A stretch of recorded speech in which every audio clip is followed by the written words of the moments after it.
Il y a une poudre sur l'étagère de pratiquement n'importe quel magasin aux États-Unis qui peut détruire une colonie entière de fourmis en 24 heures.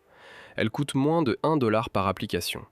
Elle est enregistrée auprès de l'EPA comme pesticide depuis 1948. Elle tue les ouvrières, les soldats, les larves et la reine, tous. Et elle le fait de l'intérieur vers l'extérieur en utilisant l'instinct de survie même de la colonie contre elle. Pendant plus d'un siècle, ce fut le tueur de fourmis numéro 1 dans les foyers américains. Ton arrière-grand-mère avait une boîte à côté de sa machine à laver. Elle n'avait pas besoin du numéro d'un service de lutte antiparasitaire. Elle n'avait pas besoin d'un contrat trimestriel. Elle avait besoin d'une cuillère à café, d'un récipient et de 5 minutes. Puis, l'industrie de la lutte antiparasitaire est devenue une machine de 26 milliards de dollars et une poudre qui coûtait quelques centimes a dû disparaître de la mémoire publique. Ils n'ont pas arrêté de la recommander parce qu'elle ne fonctionnait pas. Ils ont arrêté d'en parler parce qu'elle fonctionnait trop bien. Une substance qui élimine ton problème de fourmis pour moins d'1 euro ne peut pas générer une visite de service à 250 euros. Et ce qui ne peut pas générer une visite de service ne peut pas soutenir un empire de revenus récurrents. Ceci est l'histoire du tueur de fourmis le moins cher et le plus efficace jamais découvert, et de l'industrie multimilliardaire qui a prié pour que tu ne trouves jamais cette vidéo. Bienvenue sur Racine Éprouvée. Si ces histoires te tiennent à cœur, t'abonner et activer la cloche est la meilleure façon de maintenir ce savoir en vie. Ici, nous déterrons ce que l'industrie de la maison et de l'extérieur a tenté d'enterrer. Maintenant, laisse-moi t'emmener en 1881 dans la vallée de la mort en Californie, l'endroit le plus chaud de la surface terrestre. Un prospecteur nommé Aaron Winters vit dans un abri de pierre taillé dans un flanc de colline près de Furnace Creek avec sa femme Rosie. Les registres historiques décrivent leur abri comme un trou à moitié creusé dans la roche avec un toit de chaume appuyé contre la colline du désert. Ils survivent à peine. Un soir, un prospecteur errant nommé Henry Spiller arrive du désert et leur parle d'un étrange minéral blanc qu'on extrait de lacs asséchés de l'autre côté de la frontière, au Nevada. Spiller décrit des cristaux qui ressemblent à des boules de coton dispersées sur les salines. Winters reste immobile, parce qu'il avait déjà vu ces cristaux exacts éparpillés dans les marais près de son propre campement. Ce même soir, Aaron gratte un peu de la poudre blanche dans un plateau en métal, approche une flamme par en dessous et observe la substance brûler avec un éclat vert intense. Le test de flamme verte, un indicateur ancien et indubitable d'un minéral spécifique, le borax, un minéral transporté par la route de la soie depuis l'Antiquité, prisé au Tibet et en Asie centrale pendant des siècles, avant qu'un seul prospecteur américain ne connaisse même son nom. En quelques mois, un entrepreneur de San Francisco nommé William Tell Coleman achète les droits miniers de tout le gisement. Il construit la Harmony Borax Works, la première raffinerie commerciale de borax prospère dans la région de la vallée de la mort. Mais il y a un problème qui manque de détruire toute l'opération avant même qu'elle ne commence. La gare la plus proche se trouve à 266 km, en traversant l'un des terrains les plus brutaux et les plus arides de tout le continent nord-américain. Les températures estivales dans la vallée dépassent régulièrement les 54 degrés Celsius. Il n'y a pas de route, pas de source d'eau fiable en chemin et aucun système de transport capable de déplacer ce matériau. Coleman fait construire des wagons géants sur mesure, chacun conçu pour transporter 10 tonnes de borax raffiné, tiré par un attelage de 18 mules et 2 chevaux. Le légendaire attelage de 20 mules, entièrement chargé avec 2 wagons et un réservoir d'eau de plus de 4500 litres, dépasse les 36 tonnes de poids total. Il avance à peine 27 km par jour sous une chaleur accablante. Le voyage aller-retour de la raffinerie à la gare de Morave prend 20 jours. Un nouvel attelage partait tous les 4 jours avec une précision absolue et pendant 6 années continues de transport, de 1883 à 1889, pas un seul animal ne fut perdu et pas un seul wagon ne tomba en panne. Plus de 9 millions de kilos de borax furent traînés hors de cet enfer par des mules et des hommes. À la fin du 19e siècle, le borax était déjà un produit de base dans tous les foyers américains. Les familles l'utilisaient dans le savon pour le linge, le dentifrice, le bain de bouche, les hémocéramiques, les produits de soins pour la peau et les solutions de nettoyage général. La marque de l'attelage de 20 mules devint l'une des plus reconnues du pays. Elle fut exposée à l'Exposition universelle de Saint-Louis de 1904 et apparut même lors de l'inauguration du pont du Golden Gate en 1937. Mais il y eut un usage du borax que l'industrie préférerait que tu oublies complètement. La lutte antiparasitaire. À cette époque, des grands-mères de tout le pays mélangeaient une cuillère à soupe de borax avec une cuillère à soupe de sucre. Elles la plaçaient près des chemins de fourmis et observaient des colonies entières disparaître en quelques jours, sans équipement de protection, sans étiquette de risque chimique, sans une facture de 300 € émise par un homme dans une camionnette blanche. Juste une poudre qui coûtait quelques centimes et une recette transmise de génération en génération comme si c'était une relique familiale. Cela fonctionnait si bien que pour 1948, l'Agence de protection de l'environnement enregistra officiellement les produits à base d'acide borique comme pesticides aux États-Unis. Et puis quelque chose de remarquable se produisit. En 1971, une étude scientifique formelle fut publiée décrivant l'utilisation du borax sous forme d'appât pour contrôler les fourmis dans les foyers. Pour 1987, l'acide borique avait déjà démontré son efficacité spécifiquement contre les fourmis pharaons dans des conditions contrôlées de laboratoire. Pour 1993, il y avait 189 pesticides enregistrés au niveau fédéral contenant du borax dans le registre de l'EPA. 189 produits distincts, tous construits autour du même minéral ridiculement bon marché que ton arrière-grand-mère gardait sous l'évier. Aujourd'hui, le nombre de produits à base d'acide borique aux États-Unis dépasse déjà les 500. Mais voici la partie dont personne ne parle à la télévision, ni dans les brochures de lutte antiparasitaire, ni dans ces dépliants aimables que l'exterminateur laisse sur ton plan de travail. Reste avec moi parce que ce qui vient maintenant, c'est là que cette histoire devient lourde. Maintenant, laisse-moi te montrer la science que l'exterminateur qui se tient dans ta cuisine espère que tu n'apprendras jamais. Voici exactement comment le borax tue une colonie de fourmis de l'intérieur vers l'extérieur. Quand une fourmi ouvrière exploratrice trouve le mélange de borax et de sucre, elle ne meurt pas au contact, et c'est là le génie absolu de cette substance et la raison pour laquelle les aérosols de surface ne peuvent jamais rivaliser. Le borax interfère avec le système digestif de la fourmi au niveau cellulaire, altérant peu à peu son métabolisme et déshydratant l'insecte de l'intérieur. Mais le processus est graduel, il prend entre 24 et 48 heures, ce qui signifie que l'ouvrière empoisonnée a largement le temps de faire exactement ce que sa biologie lui impose, rapporter de la nourriture au nid. La fourmi ouvrière retourne à la colonie. Elle régurgite le mélange sucré contaminé et le donne directement à d'autres ouvrières, aux larves en développement et finalement à la reine. Les scientifiques appellent ce processus la trophalaxie, l'échange de nourriture de bouche à bouche qui maintient unie toute colonie de fourmis de la planète. C'est le même comportement qui permet à une seule colonie de 50 000 fourmis de fonctionner comme un super-organisme, partageant nutriments et signaux chimiques à travers une chaîne ininterrompue de régurgitation. C'est le mécanisme qui rend presque impossible la destruction d'une colonie avec des aérosols de surface, parce que ces aérosols ne tuent que les ouvrières. La reine, les larves et le nid profond restent intacts. Mais le borax n'attaque pas la surface, il s'infiltre dans la chaîne d'approvisionnement. Il transforme la plus grande force évolutive de la colonie en sa vulnérabilité fatale.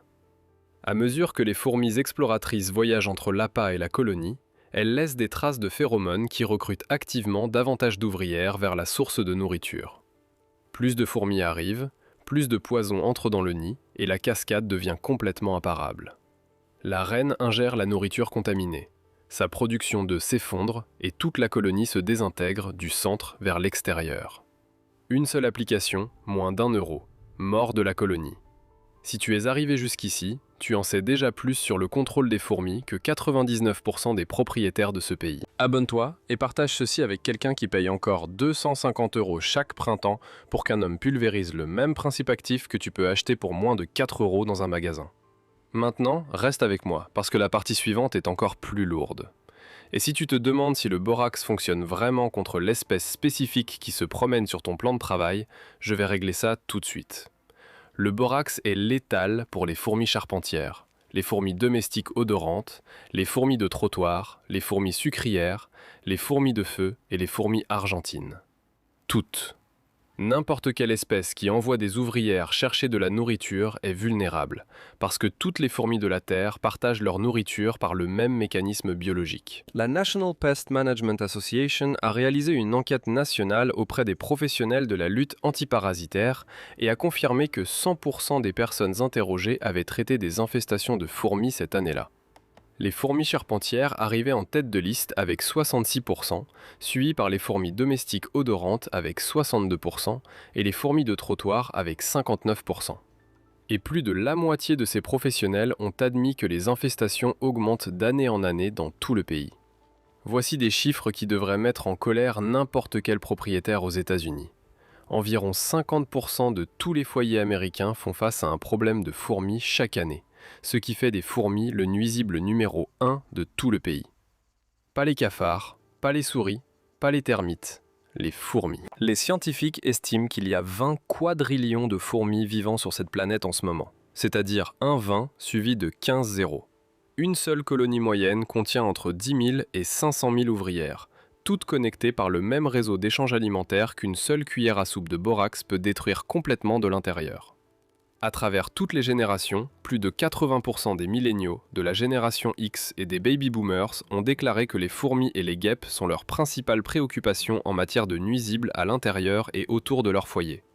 80% de chaque génération de propriétaires, tous luttant contre le même insecte, tous poussés vers les mêmes contrats de services trimestriels coûteux. Et c'est ici que l'histoire passe de la science à quelque chose de beaucoup plus sombre. Alors, pourquoi tous les propriétaires n'utilisent-ils pas simplement du borax ? Pourquoi existe-t-il une industrie de la lutte antiparasitaire de 26 milliards de dollars pour résoudre un problème qu'une boîte de poudre à moins de 4 € résolvait déjà il y a plus d'un siècle ? Parce qu'on ne peut pas construire un modèle d'abonnement autour d'un produit que le client n'a besoin d'acheter qu'une seule fois. Tout le modèle économique de la lutte antiparasitaire est conçu autour d'un seul concept, les revenus récurrents. Des analystes de l'industrie ont confirmé que l'entreprise moyenne de lutte antiparasitaire génère entre 70 et 85% de ses revenus annuels totaux à partir de contrats mensuels ou trimestriels de services, et non de solutions permanentes ponctuelles. Des contrats continus qui débitent ta carte chaque trimestre pendant tout le temps où tu es propriétaire de la maison. Réfléchis très attentivement à ce que cela signifie pour les conseils qu'ils te donnent quand ils franchissent ta porte. L'entreprise qui arrive chez toi ne gagne pas d'argent en résolvant ton problème de fourmis de manière permanente. Elle gagne de l'argent en le gérant indéfiniment. Suffisamment bien pour que tu continues à renouveler, mais jamais assez bien pour que tu arrêtes d'appeler. Une application unique de borax qui élimine la colonie en 24 heures est le pire résultat possible pour leurs bénéfices. Le propriétaire moyen aux États-Unis paye entre 150 et 300 € pour une seule visite professionnelle pour traiter les fourmis. Les infestations sévères de fourmis charpentières peuvent atteindre jusqu'à 1 400 € pour une seule intervention. Et la plupart des exterminateurs recommandent des plans trimestriels de 400 à 500 € par an, chaque année, tant que tu es propriétaire de la maison. Sur une période de 10 ans, cela représente entre 4 000 et 5 000 € dépensés pour un problème qu'une poignée de poudre blanche et une cuillère à café de sucre auraient pu résoudre le premier jour. Maintenant, multiplie cela par les 65 millions de foyers américains qui font face à des problèmes de fourmis. Tu commences à comprendre pourquoi l'industrie a prié pour que tu ne vois jamais cette vidéo. On ne peut pas breveter le borax. C'est un minéral naturel extrait directement de la terre. On ne peut pas créer une formule propriétaire qui oblige le client à racheter chaque saison. On ne peut pas créer de dépendance au produit quand la solution se trouve dans le même rayon que la lessive et coûte moins cher qu'un café. Toute l'architecture économique de l'industrie de la lutte antiparasitaire a besoin de clients qui ne savent pas ce que leurs grands-parents savaient déjà. Le borax représente exactement tout ce que ce modèle tente de supprimer. Il est bon marché, il est naturel, il est disponible dans n'importe quel magasin, dans n'importe quelle ville, dans n'importe quel état, et il fonctionne dès la première fois de manière permanente. C'est pourquoi il fallait le repositionner, pas l'interdire ouvertement, parce que cela aurait éveillé trop de questions. Juste l'enterrer en silence, sous une avalanche de produits de marque, d'exigences de licences professionnelles, de programmes étatiques de certification et de campagnes marketing multimillionnaires conçues pour convaincre le propriétaire moyen que tuer des fourmis est le travail d'un spécialiste qualifié. Ce n'est pas le cas. L'industrie de la lutte antiparasitaire a passé des décennies à construire un mur de complexité autour d'un problème que ta grand-mère résolvait avec un récipient et une cuillère. Laisse-moi abattre ce mur tout de suite. Voici exactement ce que tu dois faire, étape par étape. Va dans n'importe quel supermarché, quincaillerie ou pharmacie et procure-toi une boîte de Borax 20 Mule Team. Elle coûte environ 4 € et une seule boîte peut te durer des années de traitement contre les fourmis sur plusieurs saisons. Dans un petit récipient propre, combine une cuillère à soupe de borax avec 3 cuillères à soupe de sucre blanc granulé ordinaire. La proportion est critique et j'ai besoin que tu fasses attention ici. 3 parts de sucre pour 1 part de borax. Trop de borax et les fourmis détecteront que quelque chose ne va pas dans la nourriture et rejetteront l'appât complètement. Trop peu de borax et les ouvrières survivront assez longtemps pour que la colonie s'adapte et se rétablisse. La proportion 3 pour 1 est le point exact que des chercheurs entomologistes universitaires et même des fabricants de produits commerciaux de lutte antiparasitaire ont utilisé pendant des décennies. Maintenant, ajoute environ un quart de tasse d'eau tiède dans le récipient. Mélange lentement jusqu'à ce que le sucre et le borax soient complètement dissous dans un sirop clair et visqueux, à peu près avec la consistance d'une pâte à crêpes. Prends des boules de coton propres et imbibe-les bien dans le mélange. Place ces boules saturées directement sur les chemins de fourmis que tu as observés dans ta cuisine ou ta salle de bain, près des plinthes, sous les placards ou près de n'importe quel point d'entrée visible. Si les fourmis de ta maison semblent préférer les protéines plutôt que le sucré, ce que certaines espèces font selon les saisons, mélange une cuillère à café de borax avec 2 cuillères à soupe de beurre de cacahuète. Forme une pâte épaisse et place de petites quantités sur du papier sulfurisé ou dans des bouchons en plastique de bouteille près des zones d'activité. Maintenant vient la règle la plus importante de tout ce processus, et c'est celle qui sépare le succès de l'échec. Ne tue pas les fourmis que tu vois marcher vers l'appât. Je sais que l'instinct est de les écraser ou de les pulvériser, mais tu dois résister complètement. C'est là que 90% des gens échouent, et c'est exactement ce sur quoi compte l'industrie. Si tu tues les ouvrières exploratrices ou si tu les asperges avec un pesticide de contact, tu détruis le mécanisme de livraison. La colonie survit sous terre. La reine continue de pondre des milliers d'œufs par jour et tu finis par appeler l'exterminateur par frustration, ce qui est précisément le fonctionnement de leur modèle économique. Laisse les ouvrières en vie. Laisse-les se nourrir du sirop sucré et laisse-les porter cette charge toxique sucrée droit au cœur du nid. En quelques heures, en fait, tu vas voir plus de fourmis qu'avant, regroupées autour de l'appât en lignes denses et ordonnées. Ce n'est pas un échec, c'est la victoire totale en mouvement. Elles recrutent toute la force de travail de la colonie, laissant des autoroutes de phéromones droit vers ton piège, appelant chaque corps disponible au banquet empoisonné. Le lendemain matin, le chemin se sera réduit à quelques-unes. En 48 heures, la colonie sera en plein effondrement. La reine aura ingéré la nourriture contaminée. Sa production d'œufs se sera arrêtée et les ouvrières restantes seront dispersées et désorientées, incapables de trouver des signaux chimiques à suivre. Renouvelle l'appât une fois de plus, après quelques jours, pour rattraper les retardataires ou les colonies satellites, et le travail sera terminé. Un propriétaire du Sud a rapporté qu'après 3 années complètes à payer un service trimestriel de lutte antiparasitaire, il a placé le mélange de borax un vendredi soir, et le dimanche matin, il n'avait plus une seule fourmi. Sa facture annuelle de lutte antiparasitaire dépassait 500 €. Son application de borax lui a coûté environ 10 centimes. Maintenant, j'ai besoin d'être transparent avec toi sur quelque chose, parce que l'honnêteté est ce qui sépare cette chaîne de l'industrie qui gagne de l'argent avec ta confusion. Le borax est classé comme étant de faible toxicité pour les humains et les animaux domestiques, mais il n'est pas complètement inoffensif s'il est ingéré en grande quantité. L'EPA le considère comme sûr pour un usage domestique. Néanmoins, tu dois prendre des précautions de base. Garde les stations d'appât hors de portée des jeunes enfants et des animaux. Utilise des récipients fermés, comme des bouchons en plastique de bouteille placés derrière les appareils électroménagers ou à l'intérieur des placards où seules les fourmis peuvent entrer. Et lave-toi toujours bien les mains après avoir manipulé le mélange. Cela reste un pesticide, même si c'est un minéral naturel. Mais comparé aux cocktails chimiques synthétiques que les exterminateurs professionnels pulvérisent régulièrement sur tes plans de travail, à l'intérieur des cavités murales et le long des plinthes où rampent tes enfants et tes animaux, le borax possède l'un des profils de toxicité les plus bas parmi tous les pesticides enregistrés du pays. Ce savoir n'a pas disparu parce qu'il a cessé de fonctionner. Il a disparu parce qu'une industrie de 26 milliards de dollars avait besoin qu'il disparaisse. Chaque printemps, la moitié des foyers américains mènent exactement la même guerre que leurs arrière-grands-parents avaient déjà gagnée, avec une cuillère à soupe de poudre blanche de l'étagère de la buanderie. Les fourmis n'ont pas changé, la poudre n'a pas changé. La seule chose qui a changé, c'est qui gagne de l'argent grâce à ton ignorance. Le borax est toujours sur cette étagère en ce moment. Il coûte toujours environ 4 €. Il attend toujours que tu te souviennes de ce qu'ils ont dépensé des milliards à te faire oublier.